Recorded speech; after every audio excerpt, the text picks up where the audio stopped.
Did you know ASBN, America's Small Business Network, is now available on your TV? That's right. ASBN is now streaming on Roku, Apple TV, and Fire Stick, and available for download in the App Store. Scan the QR code to download the ASBN app today. Thanks for joining us for another edition of The Small Business Show with Jim Fitzpatrick, exclusively on ASBN.com. Hey everyone, I'm Jim Fitzpatrick. Thanks so much for tuning in to another edition of the Small Business Show, exclusively right here at ASBN.com, and now streaming on Roku, Fire TV, and Apple TV. Did you know that employees who feel that their mental wellness is valued are more likely to be engaged and productive?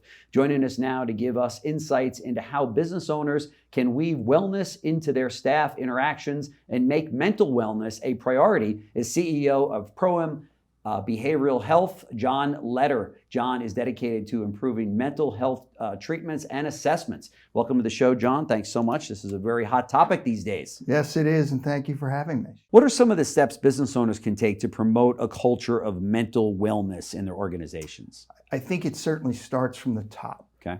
I believe that if leaders provide a venue for employees, teammates, to not only be comfortable about treating mental health, or at least recognizing mental health, they create an environment where people are allowed to sort of be themselves a little bit more and sort of destigmatize it. So I think it starts with leadership. Yeah, there's no question about it. And what roles really does leadership play in setting the tone for mental wellness in a business? Enabling the environment, understanding it, learning themselves about mental illness and issues, and then sort of, I myself have had to be more attuned to or more keen to what people are feeling, right? We get so focused on the business narrative and not on people, and we have to realize that productivity has a lot to do with enabling proper physical and mental health. Sure. It used to be years ago that if it seemed like somebody on the team wasn't right, you got rid of them. You just said, oh, you know what? Yeah, let's replace Susie or Bobby or whoever, because they just don't seem to be in the right mindset, right? And there's just something off there. But I don't think we have the luxury, if that's a luxury, to do anything like that today, right? Now it's a question of having to really deal with your associates on this topic. And on behalf of what we do, I think it's high time that we've done that. Right. That we've begun to recognize that your mental well-being is as important as your physical well-being. That's right. And to the extent that we in this country and around the world can understand that those two things are inextricably linked, then I think it becomes much more recognizable, right? We wouldn't get rid of someone because they broke a leg. Right. So things have changed dramatically, and that's good for the betterment. Yeah, there's no question about it. Just the awareness of mental illness has been raised so much over the years, which is a good thing. And I guess when you talk to a CEO, you talk to a board of directors, what they're in it for is two things: to take good care of their employees first and foremost, but also it makes good sense for the bottom line and the stakeholders of that company, right? Absolutely does. Yeah. You have to have people that, particularly in a small business, that are very focused.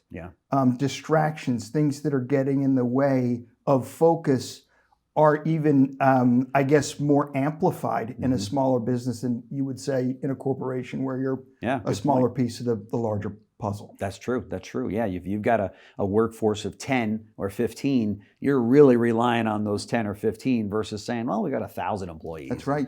Somebody can cover for that person if their head isn't screwed on straight or what have you, so to speak. But there are real issues out there. I mean, whether somebody's going through a divorce or an illness themselves, or dealing with an illness at home, or a child that is ill, or having problems, in school or what have you, that's always brought right into that business through that associate. It not only affects that person, it affects their family, but in the work environment, it affects their teammates. That's right.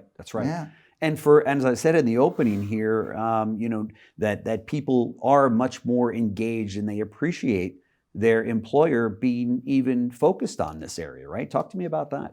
Yeah, I think that this idea that it's okay to not be okay is really important. So I think helping to destigmatize it in the workplace and societally, excuse me, allows people to feel more comfortable. And again, I hate to go back to the small business, but it's really, really important to have people be at their most creative. Yeah. They're most open, and sometimes they're most vulnerable. That's right. Frankly. Yeah, that's right. Yeah, that's for sure. How can small to medium-sized businesses balance a productive work environment with an employee's mental well-being? Yeah, that's a good question, and it's not easy. And the best I could say is to take time and understand it. Find time. For me personally, on my list of things to do, I meditate 2 times a day. And that was not something that I did 10 years ago. Sure. So it's recognizing in yourself, and then within business, it's finding a place for it. So allow people to do that. Take some time for themselves. And I think that fosters a much more open environment, and one that is much more accepting that we have differences, and there are times where we're not going to be at our best. Right. Yeah. And we've seen over the last 15 years or so many companies now actually making accommodations with having quiet rooms and also having recreational type facilities set up in their companies, whether it be pool or table tennis or bean bags or sleep pods, pods or all of these things that many business owners I think kind of scoffed at that and said, that's ridiculous. Not in my company.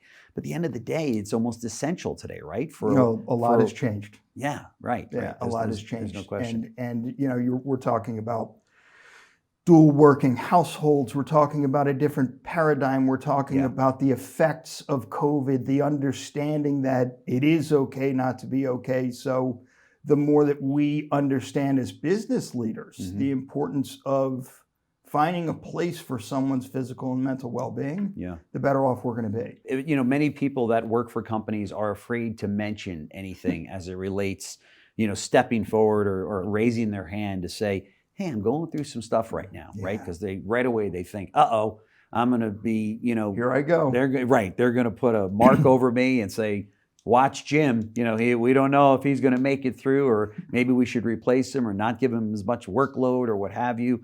Any advice in that area? I think recognize, walk a mile in their shoes, recognize the reality of it. Sure. And the humanity of it.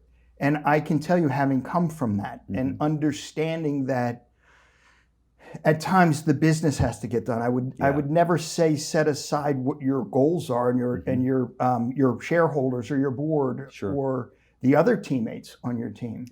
But try and find ways uniquely to work with people to help them through, because they're going to be more productive. Yeah, there's no question about it. And I might add that when a company does this and talks to this and opens up this dialogue with their associates to let them know that, hey, we're concerned about everyone's mental wellness, right?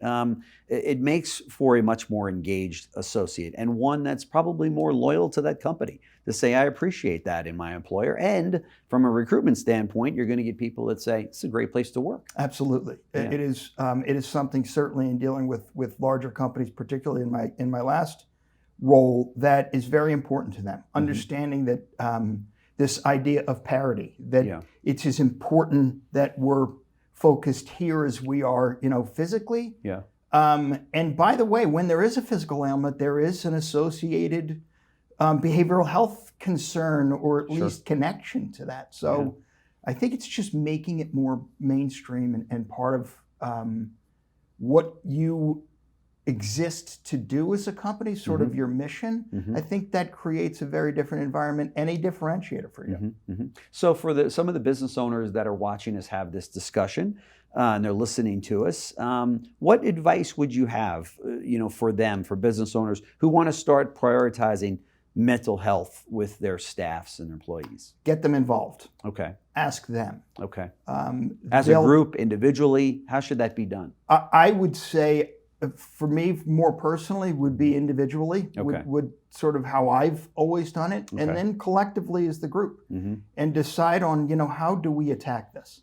That's certainly tougher in a larger organization. And I think in a larger organization, it's much more taking a stance, a public stance, to your employees that this is important to us and it's something that we're going to focus on and we're there for. Sure. You don't necessarily have to be someone's clinician, their therapist. Right. But enabling the ability for them to make that part of what allows them to be more productive, I think is critically important. Yeah, for sure. And for that leadership of that company, small or large, to have that empathy for their associates that are going through a certain thing at a particular time, right? Absolutely. I mean, we've all had those employees, if you've been in business any longer than a week, that somebody comes in and says, hey, my head's just not in the game because of X. It might be a divorce, it might be an illness, it might be some of the things that I talked about. And you're like, yeah, no, stay home, do what you got to do. We're there for you, right? Only until that one day turns into a week or longer. Absolutely. Then you have to kind of say, okay, what can we do to help this in a bigger picture, right? Absolutely. And I think as a leader, it's incumbent upon you to be honest with your folks. Now, you don't necessarily have to go into the details, but if you're experiencing, it's okay to say to people, look, I've experienced these things. Yeah, that's right. Because we're all touched by it at some point. That's right. Whether it's directly or through a family member, it's just part of what we deal with. That's right. Half of us deals with a mental illness in our life. So it's the reality of it. Yeah, and the other half's lying. And the other half is lying. That's a very good point. Because I think it, like to your point, it touches everybody. Everyone. And to build that environment of trust, to say, to your point earlier, which was great, it's okay to not be okay. You know what I mean? At certain times, right? Yeah, I think that it's part of an environment. It's easier for what we do because it's what we do. Right. But I think recognizing it as part of stress is part of a natural occurrence at work. Yeah. So even that, and sort of as a leader to be able to say, I understand this is stressful, changes the dialogue a little bit. Yeah. That's true. It's good. Just acknowledging it. Just acknowledging it. Yeah, for sure. I think every business owner goes, well, I don't know if I want to say that because then I'm acknowledging that I've given them stressful work. That's exactly right. But it's okay from time to time to do that. Right? I think that we have to be honest with ourselves and with our employees. Yes, no question. That's collectively how you win. This is an issue that I think has been swept under the carpet for many years, but it's always been there. Always been there for the last thousands of years. But if you've had a job or a company or what have you, this has been something everybody's been dealing with, but brought to the forefront here because it seems as though it's okay to talk about it, right? And now it's time to do something about it, right? Let's hope so. Yes, that's right. John Letter, CEO of Proem Behavioral Health. So thank you so much for joining us. Thank you very much. Really appreciate it. Great to be part of your show. Great. Thanks so much. Thanks for joining us for another edition of The Small Business Show with Jim Fitzpatrick, exclusively on ASBN.com.